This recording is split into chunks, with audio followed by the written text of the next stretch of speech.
Grüezi Amerika, Views from the Sister Republic, a University of St. Gallen podcast by Claudia Brüwiler. Grüezi miteinander, and welcome to another episode of Views from the Sister Republic.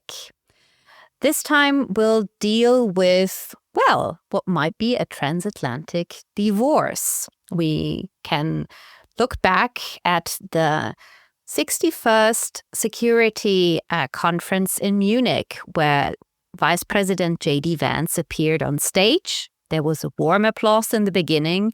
Then he said, well, I hope this is not the last time I get applause here. It nearly was. His speech wasn't the warm, fuzzy confirmation of the transatlantic ties that bind Europe with the United States. Instead, it was a scolding of Western Europe for its fears of Russia as an external threat. And he said repeatedly, in different words, that the biggest threats that Europe's democracies were facing were not the enemies at the gates, but the enemies within. If anyone doubted that the new administration was not looking for a warm confirmation of transatlantic bonds, have a look at the Signal chat that we all know about now between members of Donald Trump's cabinet.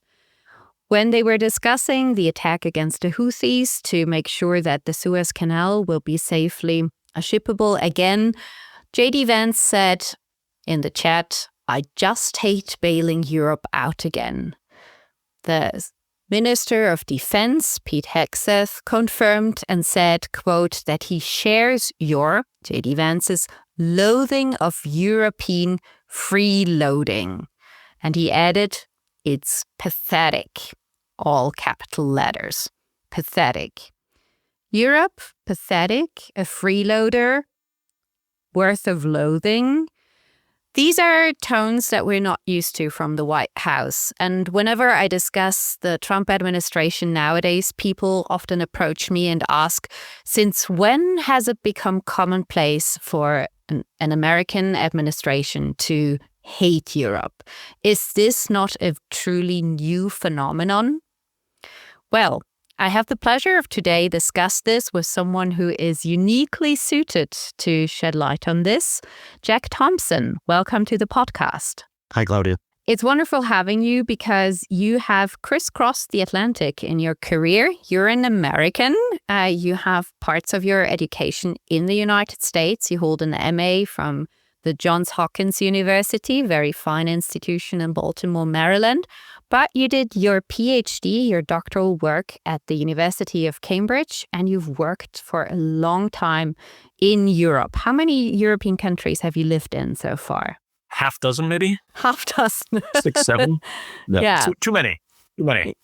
Yeah, that's more than most Europeans have lived in, for sure. You've been a lecturer at the University College Dublin, and you have also been in Switzerland, so you know our system quite well too, because you worked as team head and senior researcher at the Center for Security Studies of ETH Zurich. Then you switched across the EU-Switzerland border, so to speak, and went to become a senior strategic analyst at the Hague Center for Strategic Studies in the Netherlands. And now you are a lecturer in American Studies at the University of Amsterdam, also in the Netherlands, of course. And your field of research, in a sense, combines international relations and history, because you have focused on the foreign policy of Theodore Roosevelt. Your first monograph, award-winning monograph, one has to add, Great Power Rising, focused on Theodore Roosevelt's foreign policy. And in your think tank work, you have also worked a lot on US foreign policy. So you're the ideal guest to shed light on how unique this really is that a US administration speaks with so much disdain and even disgust, I would say, at times about Europe and so-called European freeloading. And you can also give us maybe an inkling as to what might be ways of responding as European states to this.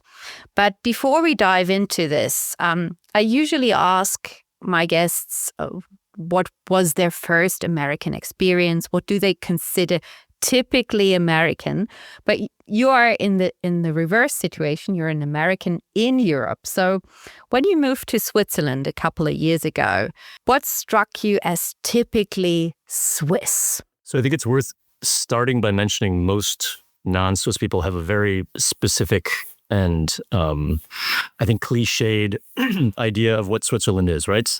The Swiss Alps and wonderful chocolates and kind of this quaint little country where everything works really well. And I mean, there's a reason for these stereotypes, right? Because, the Swiss Alps are amazingly beautiful and the chocolate is pretty good. And things do work amazingly well. So the stereotypes are all, to an extent, true. We moved to Switzerland from Ireland, which nice place to live. But it's a little more gritty, a little more. Things are a little more relaxed, let's say. And I still remember the first time my wife was pregnant, 7 or 8 months pregnant. When we moved to Switzerland, and the first time we walked in the maternity, the hospital in Zollikerberg. And we walked in the front door, and it felt like we were stepping onto the set of a science fiction movie, because everything was so kind of clean and white and modern. And I remember seeing like doctors and nurses walking down the hall, and they were just very kind of relaxed, and they were smiling. And the contrast with what we were seeing in Ireland what we had seen in Ireland was so stark.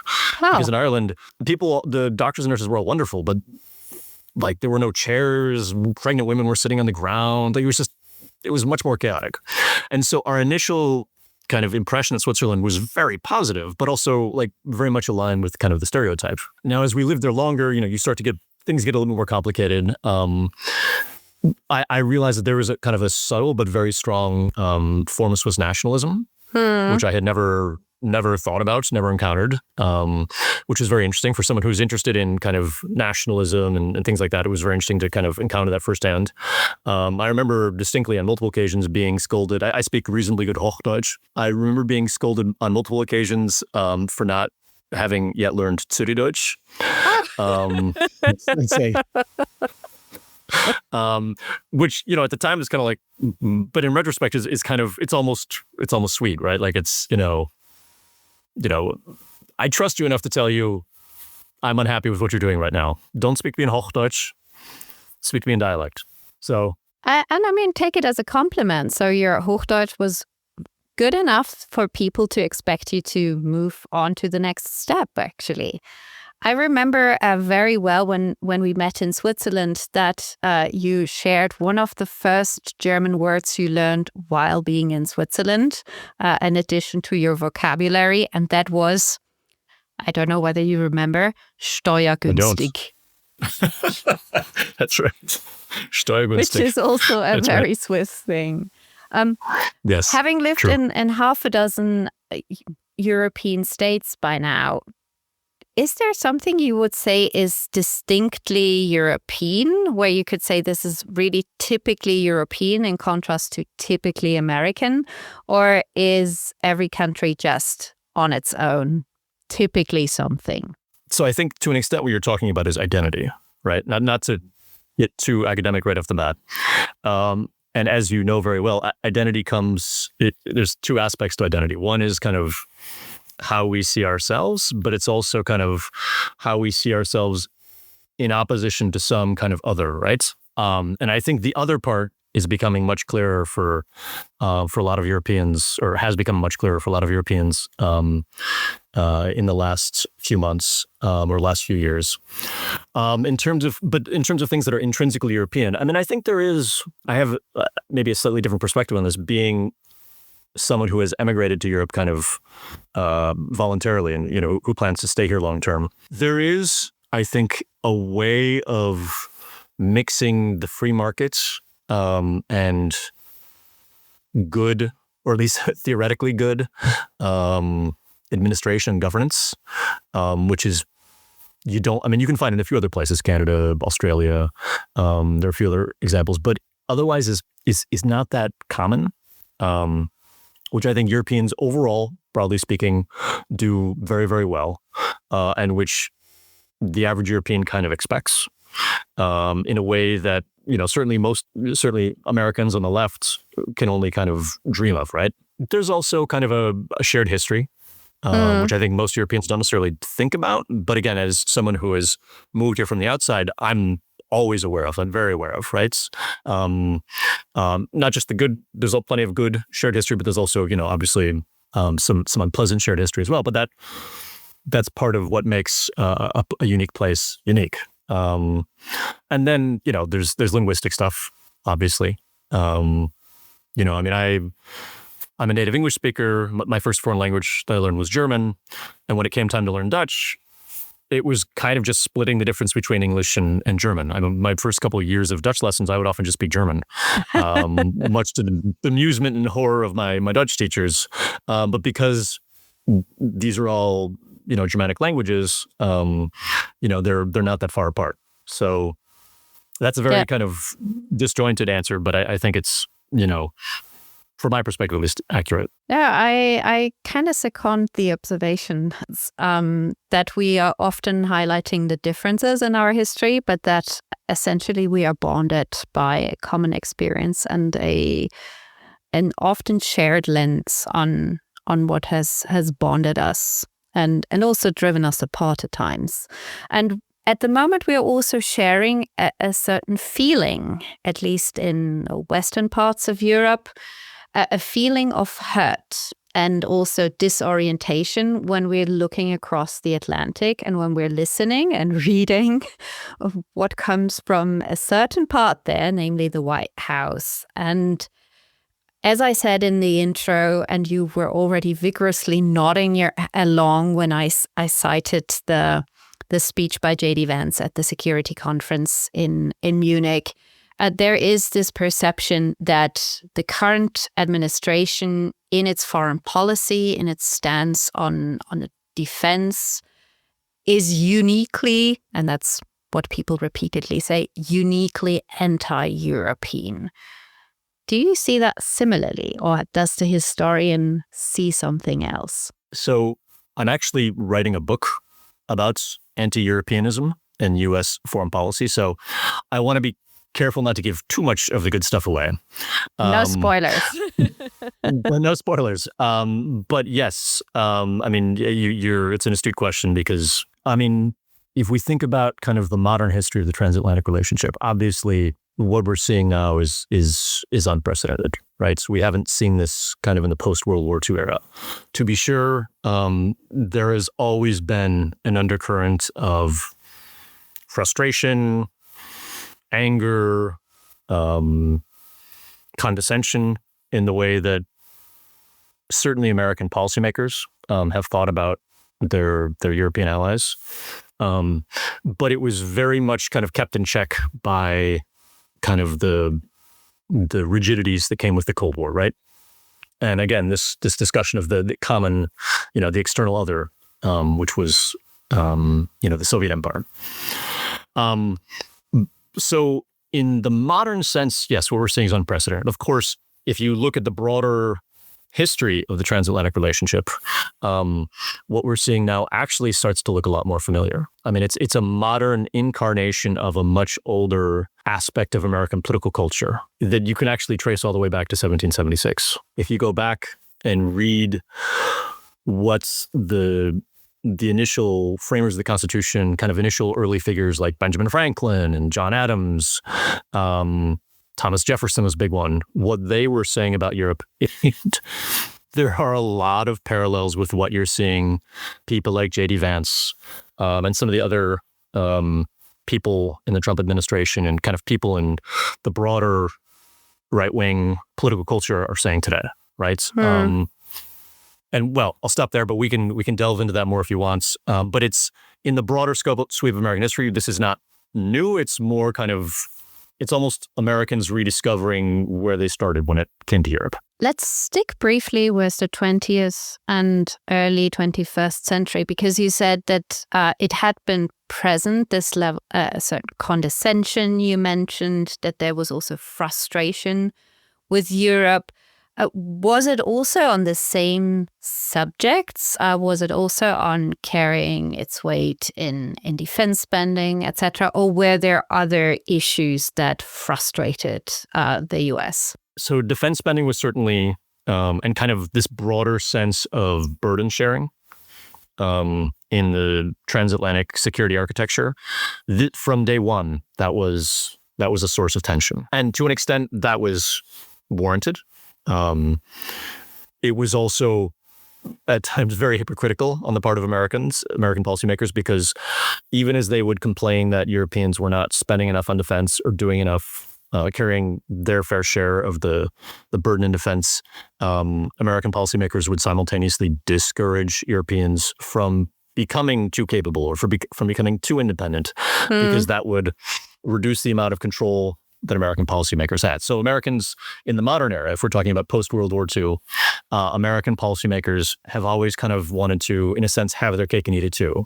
They want Europeans to take more of the burden, but they don't want the Europeans to get too independent, right? Because the U.S. still wants to be it didn't want an equal partnership, right? It wanted to have to be the one kind of calling the shots for the most part.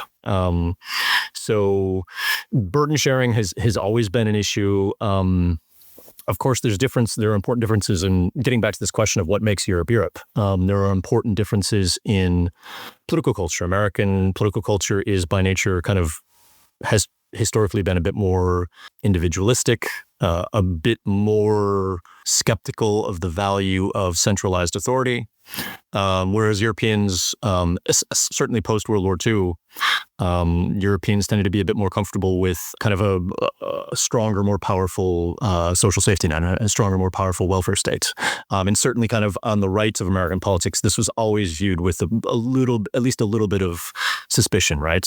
And the further out on the right you get, the John Birch Society, for example, they were horrified by kind of collectivism in Western Europe and were convinced that the U.S. was on the road to Western European-style collectivism. And so that, of course, fed into kind of what you were seeing in mainstream conversations about Europe. The John Birch Society is an important reference for all those familiar with 1960s, 1950s US, but that might not be every listener. So can you clue us all in on what the Birch Society was? Because I think it's actually quite interesting how much of the John Bircher rhetoric is also coming back. Or maybe it never went away. That's another way, yeah. We could have an entire conversation about that. John Birch Society was basically founded in the late 1950s. And it was part of, to an extent, it was kind of an extreme manifestation, or one of the more extreme manifestations of kind of the Red Scare. It was founded as a group, as a grassroots kind of right-wing organization concerned about things like, especially about communism, but also more broadly about an erosion of what you might call, or what they would call, traditional American values, right? And so for them, obviously, the Soviet Union was kind of the foremost external other that they rallied against. But if you read kind of some of the early writings, Western Europe was also a pretty significant bogeyman in the way that they, in their worldview, because they were worried that that a mixed approach to the economy, where you have a stronger or a higher level of intervention by the state, was kind of, that the U.S. was kind of sliding down that path, and not in a good way. And so the John Birch Society kind of functioned as kind of a Greek chorus on the fringe of the Republican Party, constant urging it to be more vigilant against communism, more vigilant against collectivism. A lot of this had to do with kind of the dominance of the New Deal, kind of political, the power of New Deal Democrats in the 30s, 40s, 50s, 60s. John Birch Society was kind of an extreme kind of reaction to that. And John Birch Society kind of hovered on the fringes for a long time. Still exists, by the way. It never has been dissolved. Yeah, no, it's still there. And I would argue they started a lot of the ideas and the and the kind of the rhetorical tools that the John Birch Society kind of helped keep alive really started to migrate back into the mainstream of the right in the 1990s. But again, that's maybe a slightly separate conversation. Also, this conspiratorial thinking that has made a big resurgence in recent years. For sure. What I've been wondering, you mentioned that burden sharing had always been a point of criticism during post-World War II transatlantic relations. Also, a bit of skepticism / suspicion towards the European political culture and economic model. What I was struck by recently was how Donald Trump described the European Union as a organization that was created to, I think his words were, to get the United States, whereas the United States was actually an enabler of its creation. So how recent or how common was this anti-EU, anti-European community, anti-common market rhetoric prior to Donald Trump? Okay. So a disclaimer before we get into any of this, which is anyone who delves too deeply into the psyche of Donald Trump, risks. I mean, there's just a lot that we don't know, right? Oh, yeah. We've had this discussion in a recent podcast episode that there's a micro industry of people trying to understand him.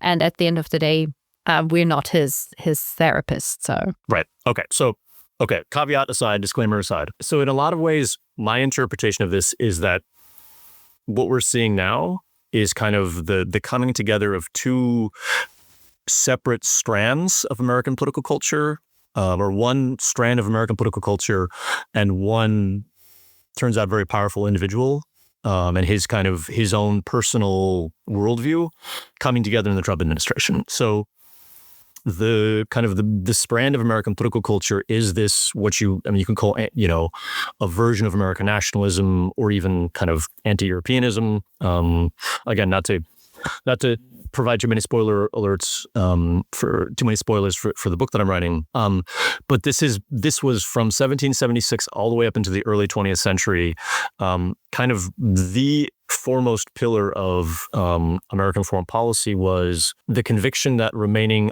unentangled in Europe's problems was the most important thing that Americans could do to preserve their independence and the longevity of their own unique political institutions, right? And this was around until kind of the early 1950s. It finally kind of died out. There's one last big fight over things like the Marshall Plan, over NATO, kind of the old, what are sometimes referred to as isolationists in the Republican Party. They all kind of lost that fight in the late 40s, early 50s. And this very powerful combination of isolationism or unilateralism, whatever you want to call it, and anti-Europeanism, it didn't disappear. It just it moved off to the margins, right? But it stayed there. And it started to make a comeback in the 1990s with people like Pat Buchanan. And we really started to see it kind of explode around the time that the Tea Party took off, around 2009, 2010. And Donald Trump did not create kind of this anti-Europeanism. He just kind of helped accelerate, right? So that's the first part of this equation. The second part is kind of Trump's own personal worldview. If you go back and read kind of the earliest public pronouncements on politics that Trump made, a lot of them come from the late 1980s, early 1990s. And they're obsessed with this idea that American allies, West Germany, at that point, Western Germany, or West Germany, Japan, that they were ripping off the United States. Now, does that sound familiar? It does. Very because much. he's still obsessed with this, right? He didn't, as far as we can tell from kind of the early, Donald Trump does not have an especially kind of elaborate or coherent worldview. And my own personal take on his kind of political worldview is that much of it is just an extension of the lessons that he learned in business in New York and in the real estate markets. And his mentor, of course, Roy Cohn, was closely allied with Joseph McCarthy. And so this is a very this is a worldview that's very zero sum. There's no room for kind of win-win. It's a very kind of cynical Darwinian kind of worldview. And that Trump comes with a certain has ruthlessness. largely kind of yeah, exactly, for sure. And Trump has kind of extrapolated from these own lessons he learned as a businessman in New York to kind of his view of how U.S. foreign policy should function. And so he's very skeptical of the idea that, which, I mean, a foundational idea for the entire transatlantic alliance is essentially collective security and multilateralism, right? That kind of giving up a certain, a degree of sovereignty to join forces leaves kind of both sides of the partnership better off in the long run, right? In Trump's worldview, there is no that's impossible, right? It's a zero-sum interaction, and if you are not getting the better part of, or if you're not coming out on top of some sort of interaction, you're losing out, right? And so the things that he was saying in the late 80s and early 90s about kind of trade with West Germany and with Japan, he's basically saying the same thing, fast forward 40 years or whatever it is to today. He's basically saying the same thing. And so you have the dovetailing of this long-running kind of nationalism and kind of skepticism of Europe with Trump's own kind of personal obsession with this idea that American allies have been ripping off the United States with unfair trade deals and not spending, and this kind of ripping the United States off allows them to underspend on defense. And then we have the missing other that we can join forces against, as we had under the Cold War, where we were forced to be united, and where the United States was willing to maybe have the more burdensome share of the so-called collective security. Is it maybe that Europe failed to recognize that it requires another, and that they should maybe help and, how shall we say, join the construction of the other in China, for instance? I mean, if you talk to centrist Democrats or kind of mainstream Democrats in the United States, I don't think they would put it in exactly those terms, but essentially what they would suggest is kind of an updating of the transatlantic alliance, in which Europeans would, again, kind of increase defense spending so that they could take more of the responsibility for security in Europe and Eurasia, which would allow the United States to focus all of its, or the vast majority of its resources and energy on the Indo-Pacific. Right. So in some ways, what you're seeing from kind of right-wing foreign policy intellectuals and left-wing foreign policy intellectuals, there's some overlap. But the right-wing version is as you saw with the JD Vance speech, is a vision of Europe that's much uglier and much more suspicious. Whereas kind of the left-wing vision of this envisions in many ways a more equal partnership with Europe, and in which both sides benefit from kind of a slightly different division of labor. And many people often call Trump's foreign policy as isolationist. Do you think that's an accurate description? Is it truly isolationist, given that he also has very, shall we say, audacious plans with regards to the future of American territory? No. So historians of American foreign policy don't really like the term isolationism, because U.S. foreign policy has never really been isolationist. A better term is usually unilateralist. So the only time where you can point to U.S. foreign policy as maybe seeking to isolate itself from kind of external problems is maybe kind of a minority of politicians in the 1930s. In the years kind of before the U.S. actually joined World War II. You can point to some, especially kind of Midwestern members of Congress, who really did kind of advocate kind of as much as possible cutting the links between the Western Hemisphere and the rest of the world. But even that, I think, is debatable. And otherwise, the U.S. has always been engaged internationally. It's just that prior to World War II, it was most comfortable doing so outside of any sort of collective security arrangement. right? And this goes all the way back to the lessons that Americans kind of took from the Revolutionary War. There was an alliance between the U.S. and France. This alliance was absolutely essential to U.S. victory over the British Empire during the Revolutionary War. But the U.S., even as this alliance was still in place, I mean, having gone back and spent some time in the archives, you can see that even then American leaders are very conscious of the fact that they're in danger of becoming kind of caught in the middle of this ongoing conflict between the British Empire and the French Empire. And so as quickly as possible, they extricated themselves from the alliance of France. And thereafter, one of the starting point, the first rule in American foreign policy was no permanent alliances, right? No entanglement in European political or military problems, because the U.S., at first, this is a matter of weakness. During the 19th century, there was concern that at first the U.S. wouldn't actually survive, all the way up until the War of 1812, the British Empire. And thereafter, it was a concern that European powers, especially the British Empire, but others potentially as well, would prevent the U.S. from asserting full control over what is now the continental U.S., right? So yeah, this has been a long-running theme. This kind of unilateralism was the starting point for U.S. foreign policy all the way up into World War II. Again, it didn't disappear completely, but it was kind of pushed off to the fringes during the Cold War because you had this common external enemy and because most Americans recognized that the world had changed, technology had changed, that the U.S., the Atlantic Ocean, the Pacific Ocean were no longer sufficient to protect the United States from problems in Asia or problems in Europe.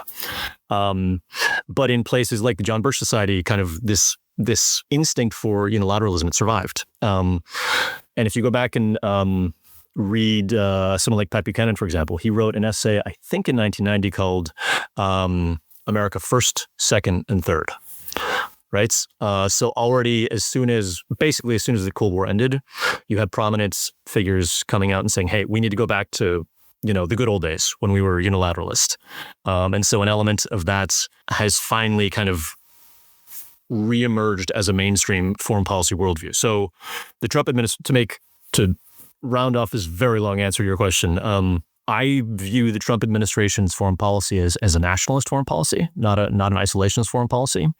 And a key element of that nationalism is unilateralism. The interesting part is, aside from everything you said, but what has been striking me when you explained how anti-Europeanism has been a theme since the U.S. founding is that, well, we are now in a position where the United States does not have to fear its destruction because it's just a small player as it was at its inception. But it's essentially still, when we're looking in terms of military and economic might, a hegemon. It could be if it wanted to remain one. It's just a very costly endeavor. So I was wondering, is maybe this resurging of anti-Europeanism and this nationalist trend or nationalist turn in foreign policy, is it also an expression of perceived weakness that we see all these old forms of discourse coming back? One way of thinking of this is that the anti-Europeanism, if you want to call it that, is kind of like an instinctive reflex that's been there for a long time in American political culture, and that as kind of external conditions change, the reflex is still there, but it manifests in response to different conditions, right? So certainly kind of for the first 40, 50, 60 years of the American Republic, a considerable amount of anti-Europeanism was coming from a place of weakness, right? A fear that Europe could quite literally destroy the United States if it wanted to, or some European power could destroy the United States.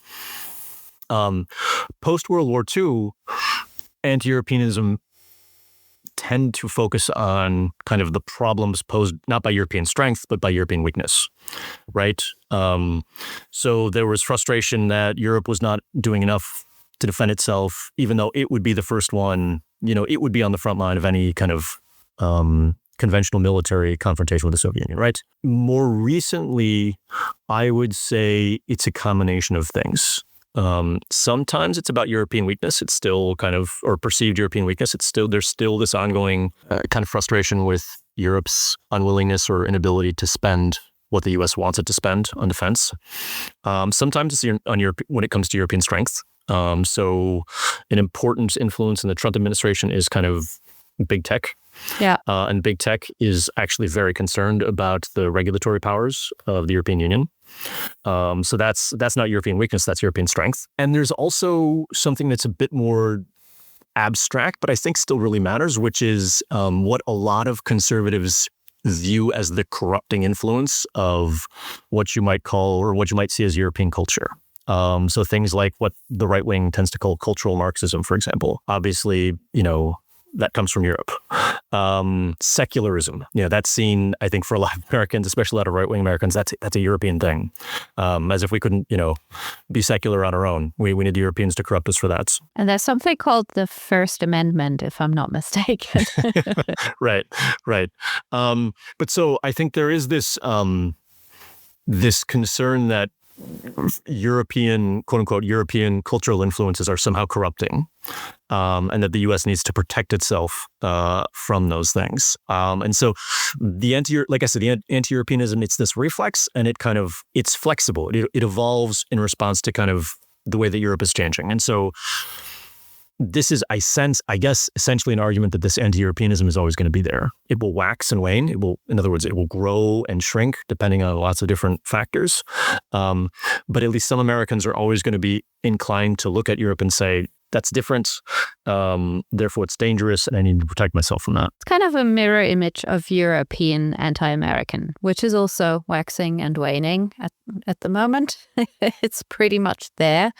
And that is also, well, it's not based on the same things, but it often comes out of a perceived European weakness, a perceived American strength, and also these corrupting cultural influences. I've heard that before, just with America in the mix. So quite interesting how we're the same again in this regard. I would like to tap into something else because I've been wondering, to what extent can we find historical precedents for the Trump presidency?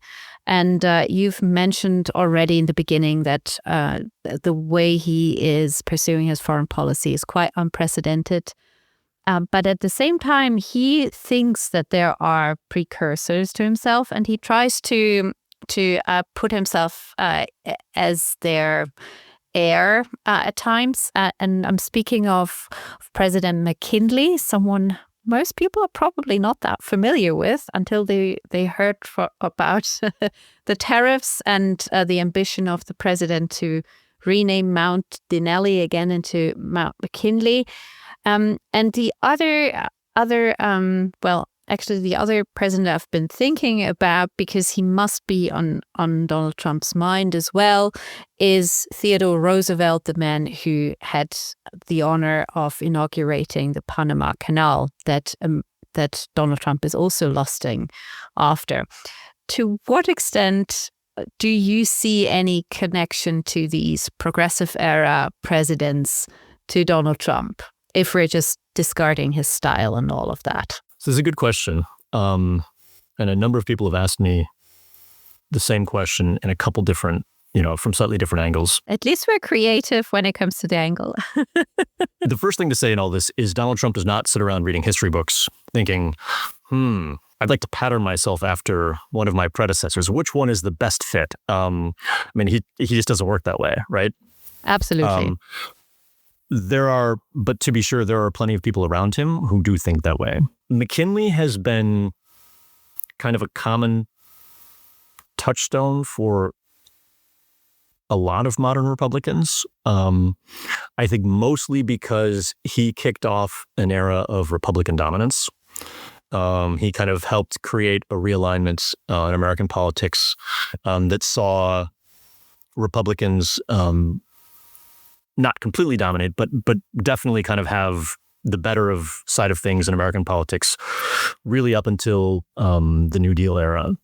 And so I think a lot of Republican intellectuals and strategists, Karl Rove, for example, 20 years ago, he wrote a book about it, yeah. Yeah, he used to very openly talk about kind of trying to do the same thing. And not only did he talk about it, he actually tried to position George W. Bush as the heir to McKinley in terms of kind of creating this realignment in American politics that would allow the center right to dominate. It didn't work out, but that was Rove's. He was pretty open about that's what he wanted to do, and so I think some of the more history-minded Republicans or more history-minded folks on the right, they talk about McKinley not necessarily because they want to do all the same things that he used to do, but because they'd like to have the political power that they perceived him having. So that's one part. Another part, of course, is this resurgence of nationalism, right? And so McKinley's presidency saw the U.S.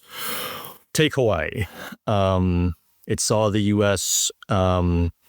begin the process that would end with kind of Theodore Roosevelt's quote unquote taking the canal. It saw the U.S. basically kind of decide that it would act as the hegemon in the Western Hemisphere. And so obviously anyone who's been paying attention to the Trump administration's pronouncements about Greenland or about Canada or about the Panama Canal will recognize some echoes there, right? McKinley can be seen as kind of a high point of American expansionism and American nationalism. And then the part where Trump comes back into this is his obsession with tariffs. Now, anyone who's been following kind of international trade news will know that it turns out the Trump administration did not fully think through its plan in regard to kind of how to use tariffs. But it's my best kind of understanding of this, definitely with incomplete information, is that Trump doesn't really understand how tariffs work, but latched onto it as a way to address what he sees as this problem of America's trade partners ripping off the United States. And so someone whispered in his ear at some point, when McKinley was president, tariffs were, a big deal. They're a really important part of the Republican platform. We should do that. And hence we now have, we're on the verge of a global trade war. So not a true heir to McKinley. What do you make of his ambitions with the Panama Canal? Is it just rhetoric? A pregnant pause. Yeah, well, we have incomplete information about this. So, I stop and think for a second about how I want to formulate it.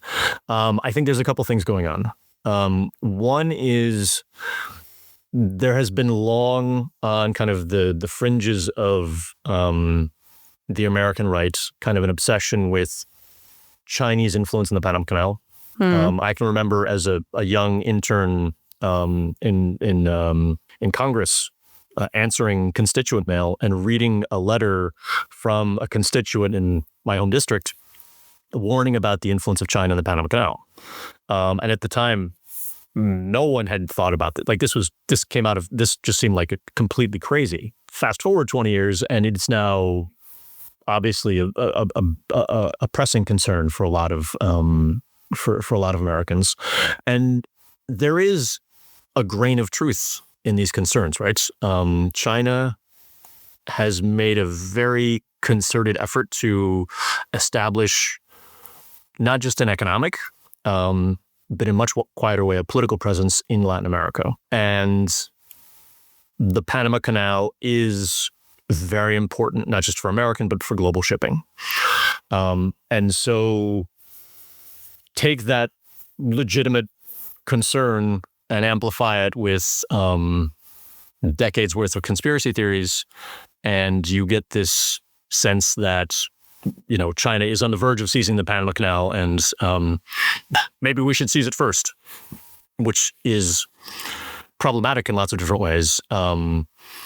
But there is an element in this kind of resurgent foreign policy nationalism of a renewed interest in the U.S. maintaining full hegemony over the Western Hemisphere. And this is why you're getting these kind of otherwise seemingly unconnected, very aggressive rhetoric toward Canada, toward Greenland, toward the Panama Canal, places where it looks like potentially external influence kind of dovetails with the nature of geopolitical competition in the 21st century. It's not just about China, it's also about Russia. It's not just the Panama Canal, it's also the Arctic. But it's a side of American foreign policy that used to be kind of the very heart of American foreign policy, and is just kind of, in some ways, it's like Back to the Future, right? It's like we're back in the 1920s, the 1930s. Well, and luckily we have a historian who understands that time very well.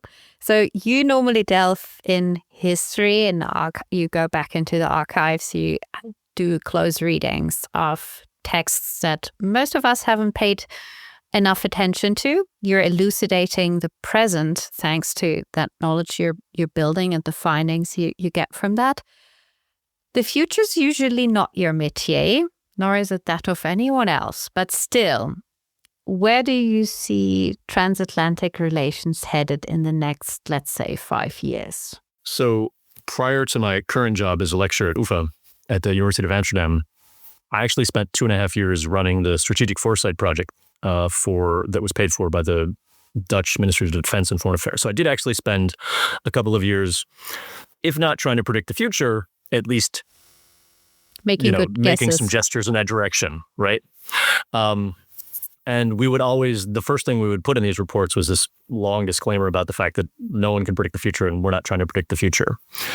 Instead, what we would offer is kind of a couple of different plausible scenarios for how things might play out. And so I guess probably the most responsible way to do that, to answer your question, is to do a version of that, right? So how do I see the future of transatlantic relations playing out? So the best case scenario is, I think, a world in which kind of the current trajectory that we're now seeing with most European countries, where they finally take the need to spend more on defense, and not just spend more on defense, but because spending more on defense can be things like pensions and healthcare, but actually spending more on capabilities and increasing capabilities and doing a better job of cooperating with each other, because this is really important as well, that European countries develop kind of interoperability, that this trend continues, but does so in a way that dovetails with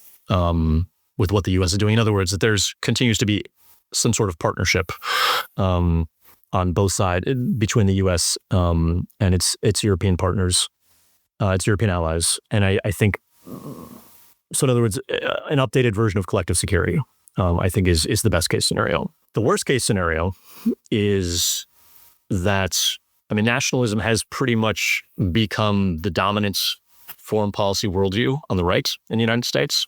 And if we see a number of successive administrations, all of whom essentially espouse a nationalist foreign policy worldview. So instead of 4 years, we have 8 years or 12 years or 16 years of kind of a nationalist foreign policy. The collective security won't exist anymore. At least the U.S. won't be part of it, right? The Europeans will almost certainly kind of develop their own version without the U.S. But kind of this transatlantic version of collective security, if we don't count the Canadians, this version of transatlantic security, collective security that we've known since the end of World War II, that will be gone, right? And the world will be kind of a multipolar world where the U.S. competes with Russia and China, and Europe is constantly kind of being asked to pick sides. And where, because the external security environment will be so much more dangerous, Europe will have less money to spend on things like healthcare and education and infrastructure, things that are actually really important and that help build a nice society. So those are the two kind of extreme scenarios. Of course, the most likely scenario is somewhere in between those two, right? Where you get elements of both.